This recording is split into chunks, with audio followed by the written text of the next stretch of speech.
Crédit photo, Best Image Michel Sardou et Johnny Hallyday, deux monstres sacrés de la chanson française qui ne se parlaient plus. Au moment de la mort du taulier en décembre 2017, les deux chanteurs avaient coupé les ponts après une longue et sincère amitié qui s'est étalée sur des décennies. Au moment de la mort du taulier en décembre 2017, les deux chanteurs avaient coupé les ponts après une longue et sincère amitié qui s'est étalée sur des décennies. La raison ?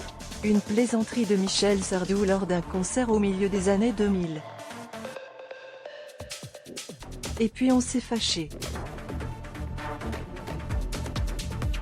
Enfin. Il s'est fâché. À cause de moi, je le reconnais volontiers. À cause de moi, je le reconnais volontiers. J'ai été très maladroit. J'ai fait une improvisation sur scène qui se voulait moqueuse, expliquait l'interprète des Lacs du Connemara en mai 2021 dans l'émission 7 à 8. Cette blague visait effectivement les deux filles adoptives du rocker, Jade et Joy, et Johnny Hallyday à vue rouge. J'ai dit, ça va être difficile de les mettre sur des skis. Parce qu'ils venaient d'acheter un chalet en Suisse. Ce n'est ni drôle ni méchant, mais lui l'a très mal pris. Sauf que dans son autobiographie Dans mes yeux parue en 2013, l'artiste invoquait une autre phrase bien moins reluisante que Michel Sardou aurait prononcée, Johnny est venu avec sa Viet Cong. Le player Dailymotion est en train de se charger. Une façon de lui rendre hommage et de faire son mea culpa pour cette dispute qui continue d'affecter l'icône de 76 ans. J'espère pouvoir aller le voir sur scène, réagit-elle au micro de Steven Bellery sur RTL.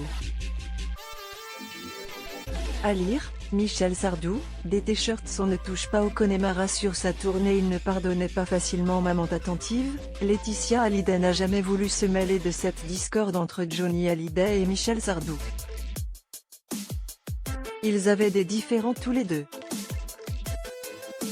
C'est leur histoire, pas la mienne, moi je lui avais pardonné depuis longtemps.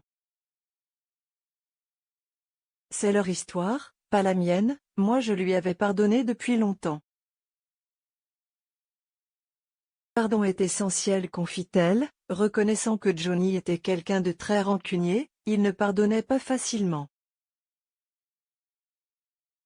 C'est une amitié très forte, et parfois, ils n'arrivaient pas à se comprendre. Michel a dérapé sur scène. C'était une maladresse, mais Johnny a décidé qu'il était blessé car cela touchait ses enfants, ses filles. La dernière compagne du taulier aurait aimé que la belle amitié qui les unissait puisse être réparée. Je ne pense pas que Michel voulait lui faire du mal. C'est quelqu'un de bien, de très humain. Je pense qu'il a souffert de ça et de son départ. Il a dû être très malheureux de perdre son ami, de ne pas pouvoir lui dire au revoir, lui dire qu'il l'aimait et qu'il comptait pour lui. On partait en vacances chez eux. C'est pour ça que ça a été très douloureux, conclut-elle.